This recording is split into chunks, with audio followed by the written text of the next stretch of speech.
And my plan was to go through some of chapter 8 as well, but my lungs aren't really cooperating, so we'll see how far we get tonight. We're going to start in verse 7, and we'll ask for a recap of who wants to tell us what was the most recent thing that has occurred in the story.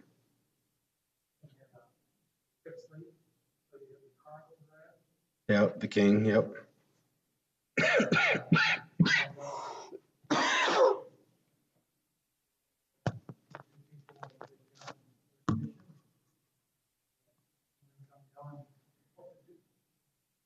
Yeah. And what did he tell him?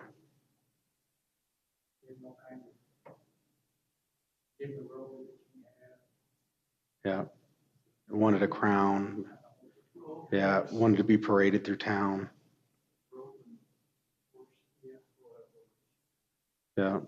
And then the king made Haman be the one to parade Mordecai around town. It was pretty poetic. What else? What happened after that?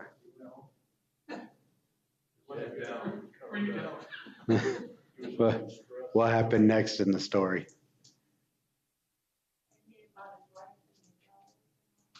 No, that came before that.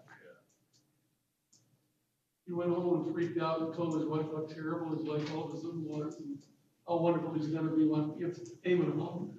She said, "Why don't you hang him?"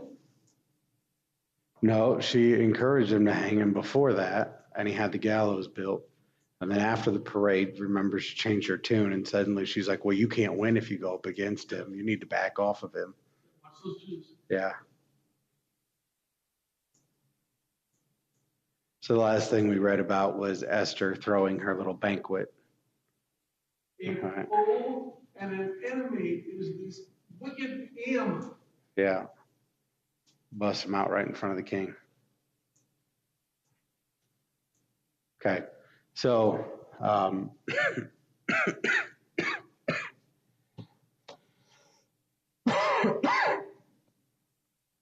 in verse 7, it says, the king arose in his anger from drinking wine and went into the palace garden, but Haman stayed to beg for his life from Queen Esther, for he saw that harm had been determined against him by the king. Now when the king returned from the palace garden into the place where they were drinking wine, Haman was falling on the couch where Esther was. Then the king said, will he even assault the queen with me in the house? And the word went out of the king's mouth, and they covered Haman's face.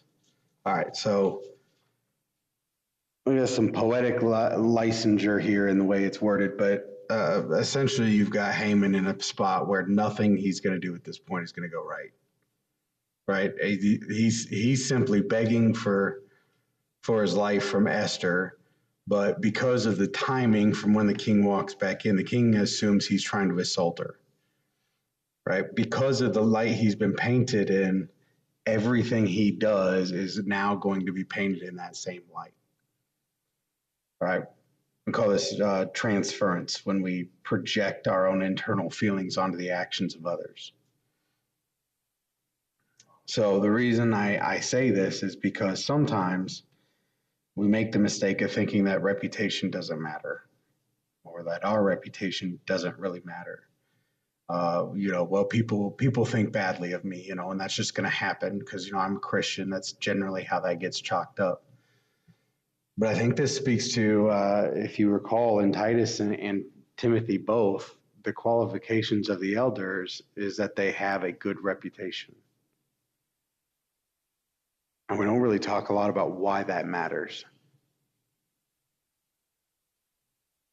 So what are some of the reasons that you've talked about before on why does the elder need a good reputation?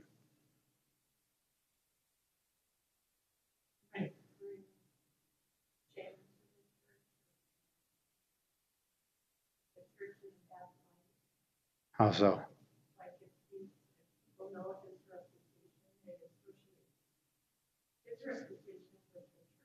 Sure, he becomes a representation of the church as a whole.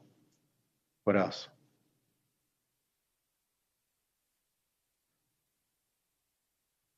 One of the arguments that gets brought up, and I very much dislike this one, but people talk about, well, how are they going to go out and seek and save the lost if they have a bad reputation? People aren't going to listen to them. But the reason I think that's a bad road to walk down is because they're not evangelists, they're shepherds. Does that make sense? So that argument doesn't apply. However, I think that this story kind of tells us a lot about the situation. If an elder has a bad reputation, then people are going to react the same way. Everything they do now gets brought under that scrutiny, right? And so if he has a reputation for being greedy, people are going to assume he has an ulterior motive for every decision he makes, no matter how good it is. How well do you listen to someone like that? Supposed to make sure I'm not being taken advantage of. Yeah.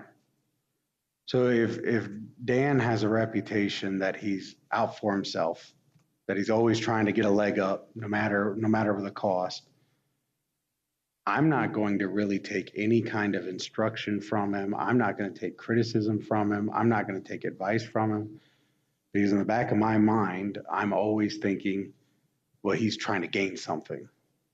This isn't for my benefit. He's just trying to gain something.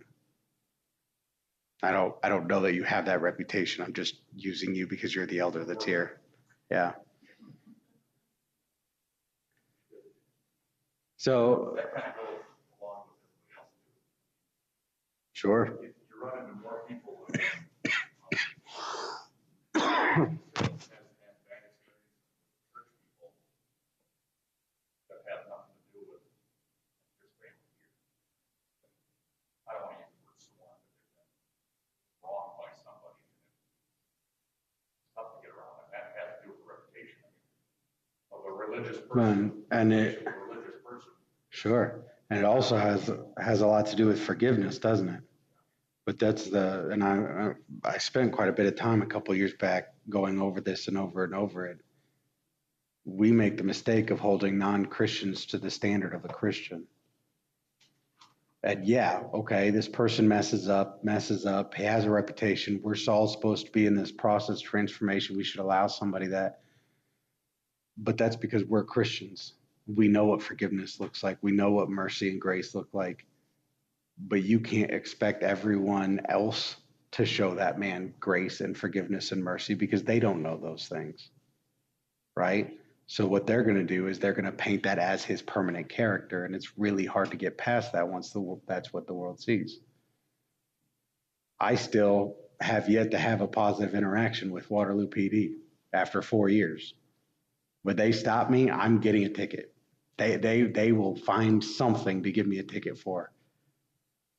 I got pulled over and given a ticket because I got a crack in my windshield while somebody drove past us missing an entire car door. This is the way it's always been. I get stopped in the middle of the night. If I drive home too late, I'll get stopped driving down the road, and they'll admit they don't really have a reason to stop me. They just want to check my license. Right? This is just a consequence that I deal with because I have a reputation amongst that group of people. That's why I don't generally stay in Waterloo very much. I'm either at home or I'm in Cedar Falls. And yeah, it's tough, and you want to say, well, they owe this to me, they owe that to me, but the fact is they're not Christians. They have no reason to believe that I'm somehow a different person. So the only thing they have to go off of is my reputation. Right? And like Dan said, it doesn't just apply to elders. In fact, none of the elder requirements applies to just elders. It's just that they're supposed to be they're supposed to be in especially good example of those things.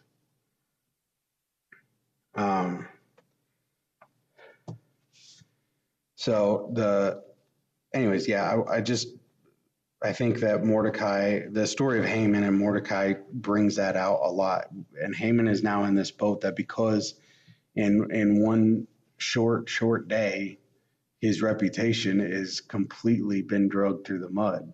with this accusation. Rightful accusation, but still an accusation. So because of this, everything he does is going to be reflected through that lens. It's all going to be looked at through that same lens of reputation. So, he said, I said it has some poetic licensure. Who wants to give some input on the last words of verse 8, where it says, as the word went out of the king's mouth, they covered Haman's face. I think we put a little bag over his head. Why do you think that? To cover his face, they gotta do something. I mean, he is apparently following the queen, apparently trying to take advantage of her in his vulnerable position, and the guards are with the king. Guards walk in, the king says what he says, they grab him, they throw a bag over his head, or some form of covering over his head, so he can't see what's going on. Mm-hmm. That's one option, and we do know that blindfolding a man designated for execution was pretty typical. It helped keep him placid, helped keep him from panicking, same way we put blinders on a horse to keep him from panicking.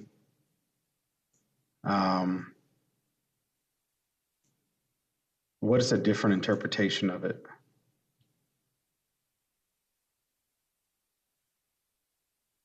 What else could they refer to? Covering his head, covering his face, keeping him quiet. It says they covered Haman's face. You know, What else could they be used for?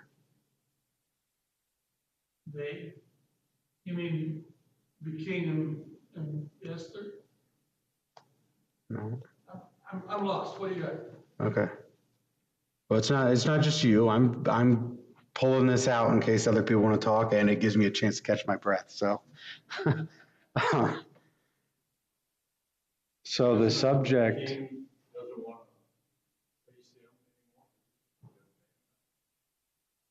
anymore. Yeah, if we're talking about physically covering Haman's face, but the subject, and this is just a possible interpretation. All right, I'm not telling you that's what it is. I'm just giving you some credible argument that there might be another way of understanding this. The subject of the sentence is the word. Okay, do you see that? As the word went out of the king's mouth, they covered Haman's face. So, the first interpretation assumes that they refers to a subject that is not present so far in the writing, that there's a third party that's just not been spoken about. But we know that they are there, right? Their logic says that they're there. However, what if they is actually referring to the king's words?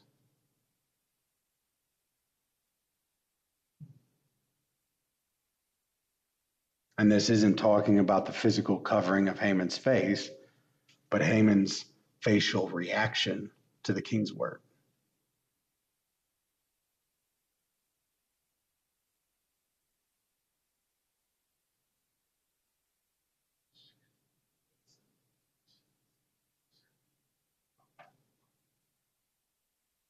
Kind of similar to the phrase, his visage fell or his face fell.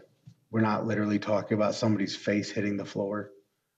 It's an expression that talks about somebody appearing sorrowful or disappointed. And these are words of shame that the king has spoken. Right? I'm not necessarily saying that that's definitely what it is. I'm just trying to pose that it could be an understanding of what's written.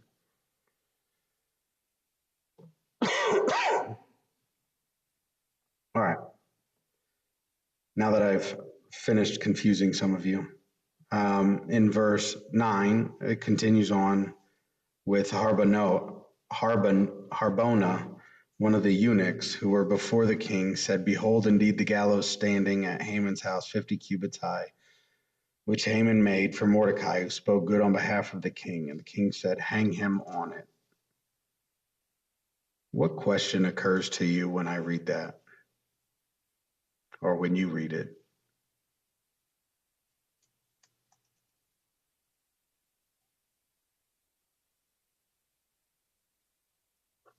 How long has Harbona known about the gallows and who it was meant for? I think since the beginning. As soon as he built it. So the question that occurs to me is, we already had Mordecai being praised by the king the day before. Why is he just now bringing it up? You don't enter the king's presence without being sent. By and large, yeah. Does everyone understand what I was asking? Harbona, we don't see any investigation happening. This all appears to happen in one event, which means Harbona must have already known about the gallows. Yet he waits until Haman is shamed before bringing up the gallows. He's an optimist, that's what he is. Or an opportunist, not an optimist. Well, he's a eunuch. Does he have any room to talk? What do you? Oh yeah, the eunuchs were advisors. They were trusted advisors in the court. Daniel was probably. Yeah, I've read that before, that there's some mention that there's a good possibility Daniel was a eunuch, but it was not uncommon for male court officials to become eunuchs, to be made eunuchs.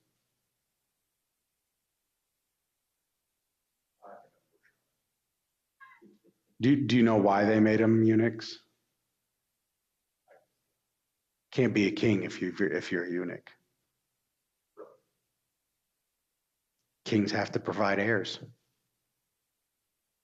by basically making eunuchs of your closest advisors that make sure that they're not going to stage a coup and take your throne. Didn't stop them from helping other people do that, but it kept them off the throne at least.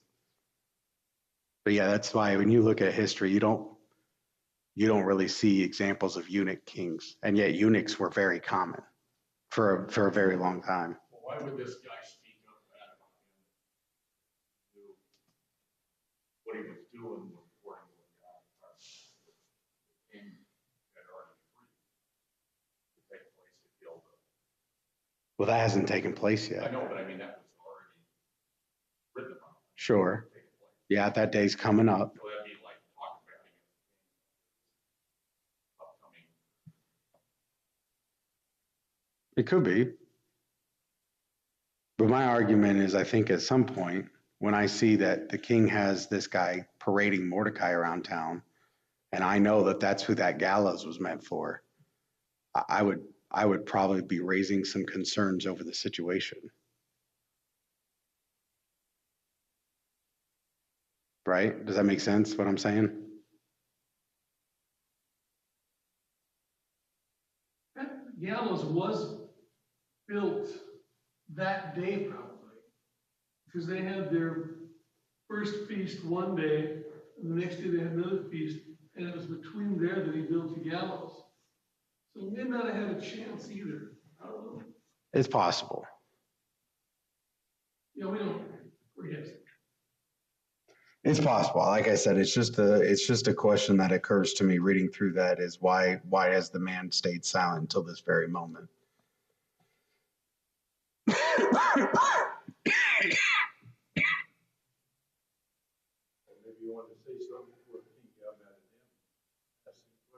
Well, that's why I said I think he's an opportunist. I think he waited till now because now there's no repercussions for turning the guy in.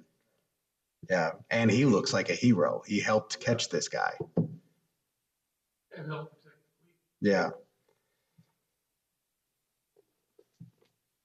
Verse 10, so they hanged Haman on the gallows which he had prepared for Mordecai, and the king's anger subsided. Now, here's an important thing about anger, right? We talked the other day about anger is inherently a selfish emotion, in that it demands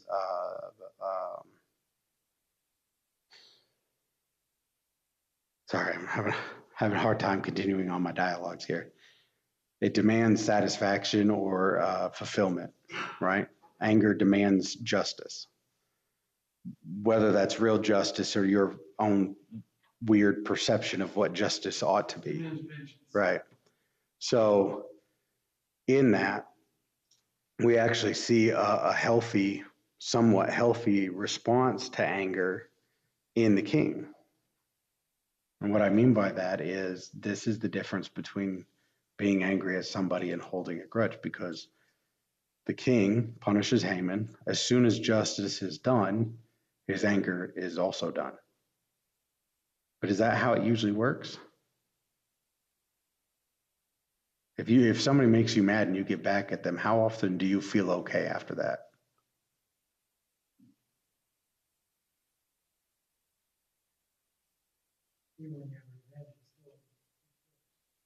Yeah. So what does that tell us about the nature of our anger versus what we're reading about?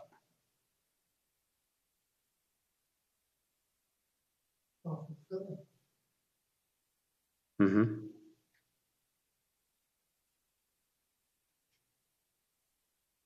How many of you have heard the word righteous anger? And how is that phrase used? Jesus was in the hall in the court of the Gentiles, right? And he was angry.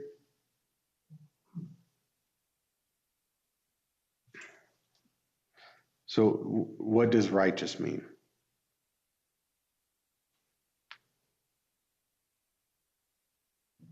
Righteous means following the law, following the regulations.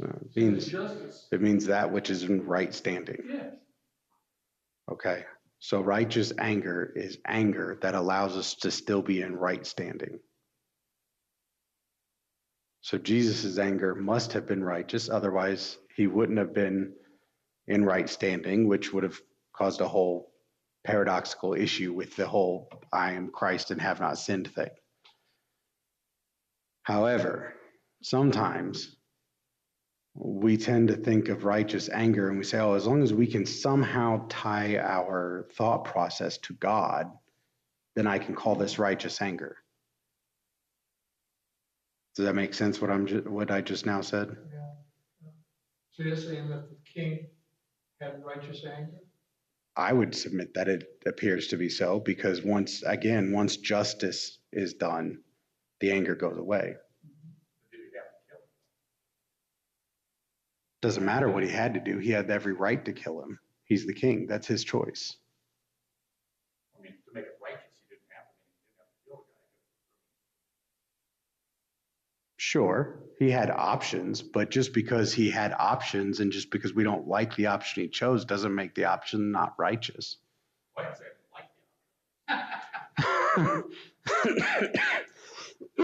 I'm trying to give you the benefit of the doubt here, Dan. I just What do you mean by that?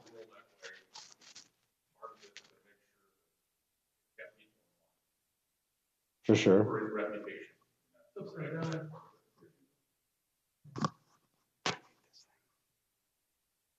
Yeah, for sure. There's more than a little bit of the whole corporal punishment, maximum punishment thing that takes place because it is a safeguard. It gives warning that there's it helps discourage people by telling them there is no second chance. You make this mistake and you die. So you better be making sure that the slim chance you pull this off is worth you dying for. When I worked at the college, there was kids from Malaysia there, and village or whatever you want to call it, small town.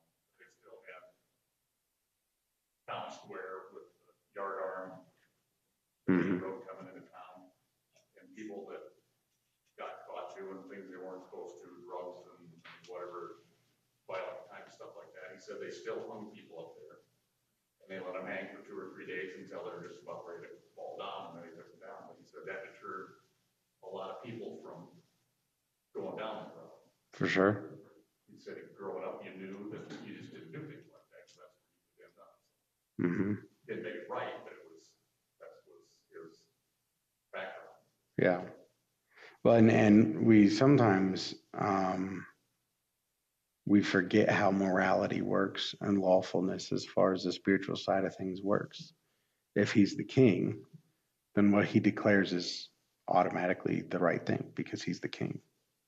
Whether it's righteous in God's eyes or whether it's righteous in his eyes might be two different things, but he's not. He's not one of God's people. So that's why I say him killing, man. Yeah, there might have been lesser options that he could have gone with. He could have tried to,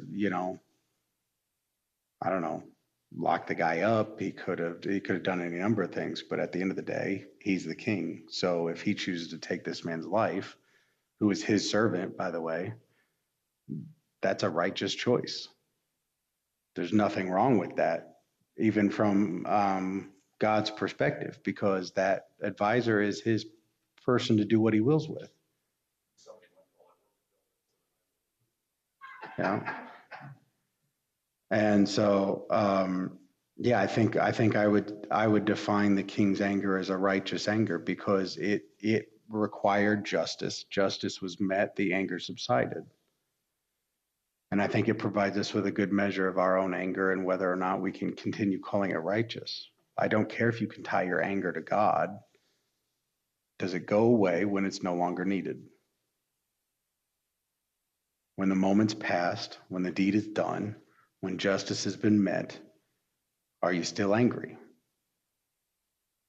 And if you are, then you got to ask yourself, why are you still angry if right has been restored?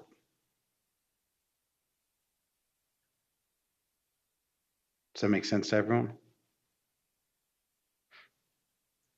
So that's why I say this all boils down to a forgiveness thing, right? Because in order for me, the minute I acknowledge that this person is forgiven, whether it's from me or from God, I have to maintain that right has been restored, that justice has been met. It's required. By our own theology, it's required. So if I'm still angry with that person, then that is when I continue indulging in anger and allowing that anger to continue, it is essentially the statement that justice is not sufficient, which puts us in a detrimental position, right? Because justice for us ultimately comes from the sacrifice of Christ.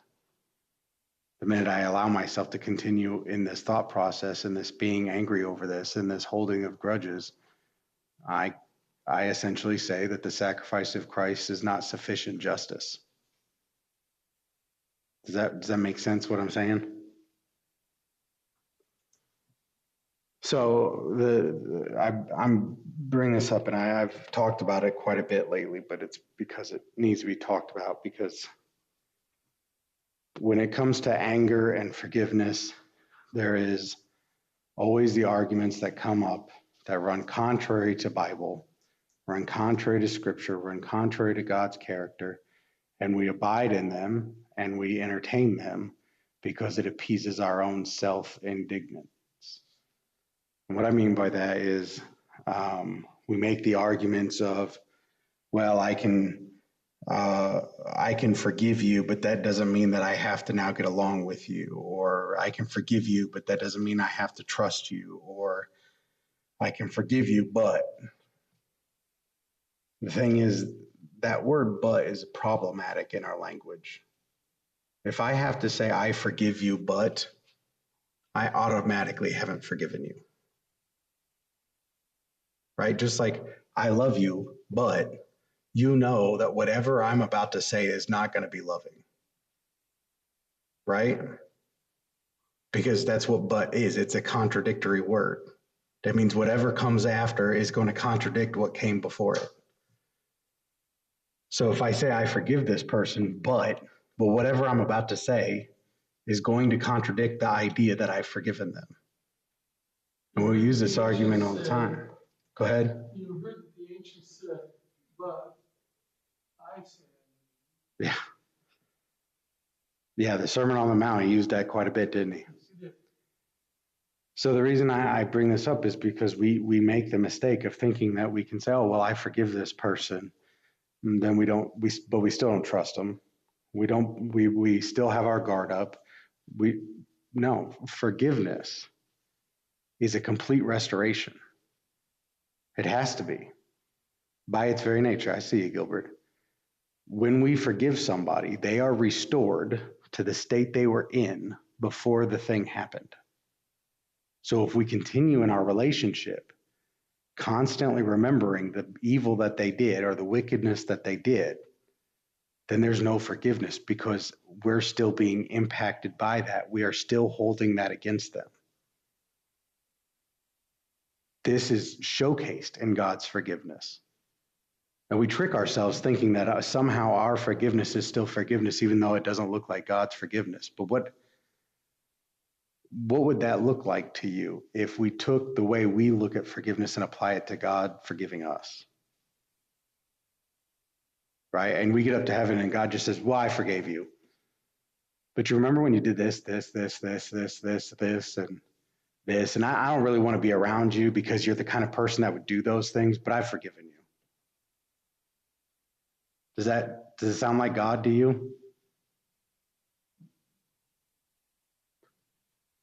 What if God spoke angry to you because of all the times that you've sinned and all the times you've gone completely against his commandments and will, knowingly done so? And he says, but I forgave you. I'm still going to talk down to you, but I forgave you. This is what I'm talking about. We as people, we tend to make those arguments. We tend to try to make it out to be like that's what our forgiveness can look like. But when Jesus tells us to forgive one another, he's talking about the forgiveness of God. We are not called to forgive like the world forgives. We are called to forgive the way Jesus Christ did. There is a completeness in it, a wholeness in it. And if you are allowing remnants to continue on, all you're doing is indulging in your own self-righteousness. Does that make sense? Go ahead, Gilbert. You had something to say. Yeah, when Jesus criticized the Pharisees in calling them hypocrites, Sure. he wasn't forgiving them, was he? What did he need to forgive them for? For their actions of being two-faced. I mean, my point is, or my question is, was he mistrusting of them? Well, I've got two things to ask to clarify it. One, was Jesus, what obligation did Jesus have to forgive those Pharisees for their actions? Does God forgive everyone? Does he? Whatever you think. It's available to everybody. But they weren't in the mindset of being forgiven. Apparently they think they did anything wrong. If they did, What does it take to be forgiven from God? Repentance. And? Well, that's repentance. What else, though? At that time? No, I mean within the context of New Testament. We'll branch backwards through that part of it. But what does it take? If somebody tells you, I want to be forgiven of my sins, what do you tell them? What does it take? Okay. Live a life. You have to believe. Yes. Isn't that a big thing? I have to believe that Jesus was the Son of God, that he was crucified and died for my sins, that he was raised from the dead, right? They didn't believe it. If you don't believe in Jesus and you don't confess Jesus and you don't repent and you're not baptized, will God forgive you of your sins? No. So now we backtrack a little bit, right? Because this is before the New Testament is established. At that time, what did it take to receive forgiveness of sins? They also had sacrifice. They had to believe. Yeah. It's actually kind of nuanced because we often think that there's like this black and white line between Old Testament and New Testament. But what we see is throughout the stories of Jesus' ministry, when people put faith in him, he responds just as he's going to do throughout the New Testament. He says to the Pharisees at one time, he said, was the testimony of John from heaven or from men? And they refused to answer. If they had believed him, that's again, we're a point of belief. Mm-hmm. If they had believed him, they would have followed him. Sure. You look at the story of Jairus and his daughter, right? And Jesus makes it pretty clear that it was Jairus' faith that did it. Yep. The woman with the blood issue, it wasn't her confession of Jesus' power, it was her faith, right? So we have this time in Jesus' ministry where it seems that belief is still the predominant factor in forgiveness, or at the very least healing. There are several that he raised from the dead. It's pretty tough to have faith when you're dead, but that's a different situation. Sure. The point that we're making is, what does it take to receive God's forgiveness? And it's not really changed a whole lot throughout the different eras. It's faith and obedience. It's always faith and obedience. So when we go back through the Old Testament, still faith and obedience, right? So you have a group of men who have made following God very, very difficult for people. They are hypocrites because they tell people to do things they themselves do not do, and vice versa. Why would we assume that Jesus was going to be forgiving towards them? Doesn't he teach forgiveness? Who does he tell you to forgive? Everybody. Does he? You have heard that it was said you should love your enemy and hate your enemy and love your, but I tell you to love everyone. That doesn't say forgive everyone, it says love everyone.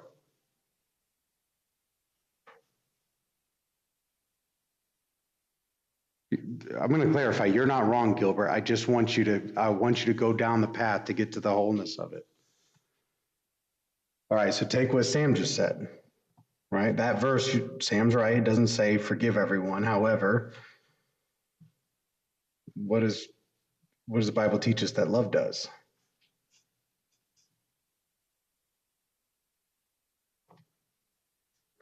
Forgives all wrongs, right? So if Jesus tells you to love your enemies, that means you forgive your enemies, right? However,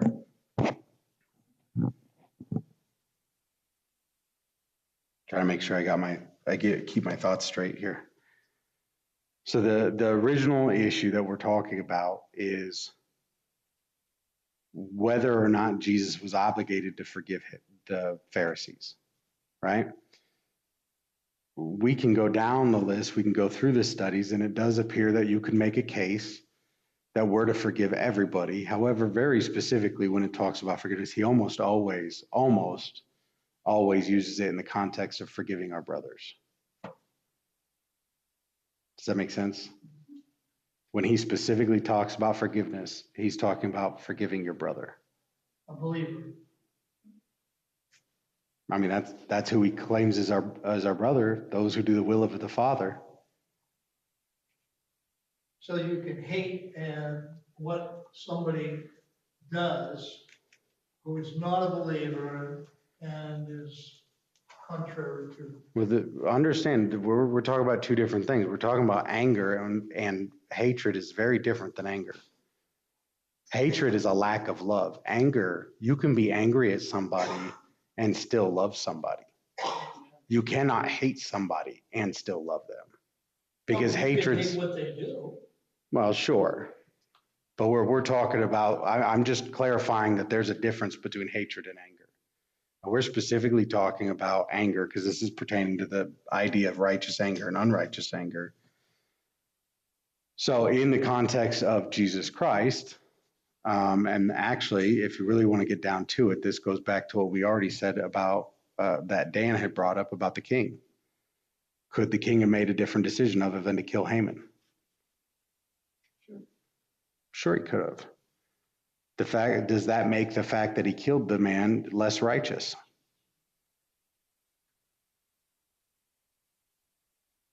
We gotta remember it's human right. Sure, yes. We're clarifying that we're not talking about righteous does not always mean God. I'm making sure. Yeah, yeah. Thank you for bringing that up. So that decision is righteous because the king himself made it, and it's his right to do. Does that make sense? So who has the power to forgive sin? Okay. So if God chooses to forgive sin because he is the King of Kings, that's a righteous act. If he chooses not to forgive a sin because he's the King of Kings, that's a righteous act. God cannot be unrighteous. By his very nature, everything he does is righteous because he's the king. His very being is what dictates the definition of righteousness. Does that make sense?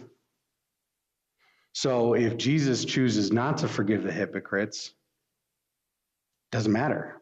That's still righteous because that's his right to forgive or not forgive. Now, also pointing out, just because he clarified what they were doing wrong does not mean he did not forgive them of it. Okay? If I bring up that I think you're doing something sinful, that doesn't have any bearing on whether I've forgiven you for doing it or not. Right? Because what I'm actually doing is bringing your attention to what you've done that needs to be changed.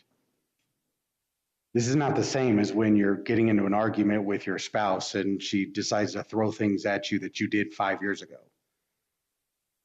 Right? This is the confronting what you're doing wrong right now is meant to change what you're doing, not because I'm angry and need to hold it over you. So when he calls the Pharisees out for their sin, it's not about I'm holding a grudge against you for the things you've done. It's about you're doing things wrong right now. And that has to be corrected. Does that make sense? So I don't think that Jesus's words to the Pharisees really comes down to a point of forgiveness. I think it just comes down to a point of that's his role. Does that make sense? Yeah. So we still get down to our original point, which is that righteous anger is put to rest when righteous is restored. Right? So what does that mean? That means that I can be angry over any number of things that you've done and any number of things that you've committed, any sin, any wickedness. I have every right to be angry about you doing those things. But the minute God declares you forgiven, if my anger is righteous, I better be able to put it away at that point.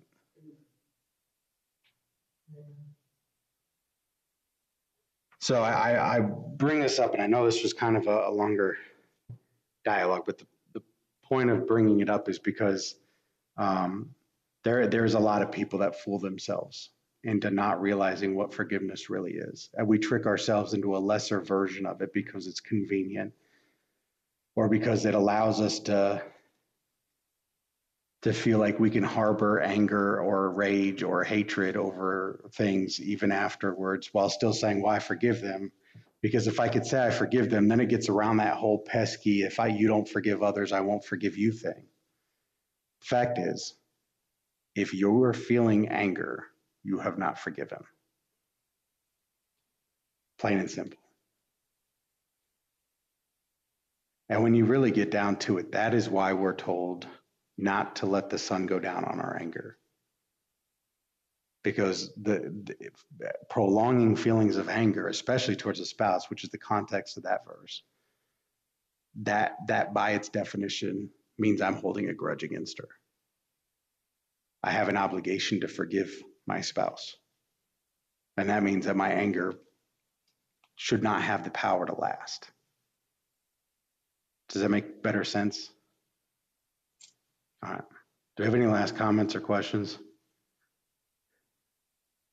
I'm out of breath, so I'm just going to let Dan's prayer be enough for us tonight. All right. Thank you, guys.